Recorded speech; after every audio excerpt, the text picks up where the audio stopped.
প্রতিমা বিসর্জনের মধ্য দিয়ে শেষ হলো সনাতন ধর্মাবলম্বীদের প্রধান এই ধর্মীয় উৎসব। হিন্দু শাস্ত্র অনুযায়ী দশমীর দিনে দেবী দুর্গা মর্ত ছেড়ে ফিরে যান স্বামী গৃহে কৈলাসে। তাই মণ্ডপে মণ্ডপে আজ শুধুই বিষাদের ছায়া। উলুধ্বনির শঙ্খ, ঘণ্টা আর ঢাক ঢোলের বাজনায় দেবী দুর্গার বিদায়ের সুর। বিসর্জনের সকালে হয় বিহিত পূজা, এরপর হয় দর্পণ ও বিসর্জন।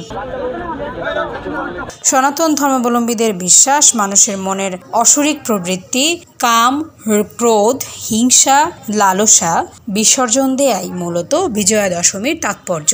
এই প্রবৃত্তিগুলোকে বিসর্জন দিয়ে একে অন্যের সঙ্গে ভ্রাতৃত্ব বন্ধনে আবদ্ধ হয়ে বিশ্বের শান্তি প্রতিষ্ঠা করাই এই আয়োজনের উদ্দেশ্য।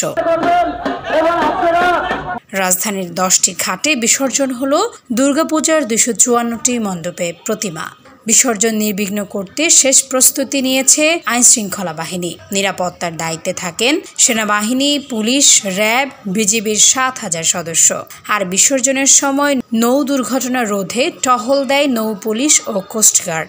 এবার রাজধানীর 254টি মণ্ডপে প্রতিমা বিসর্জন হলো বুড়িগঙ্গা, শীতলক্ষ্যা ও তুরাগ নদীর 10টি ঘাটে।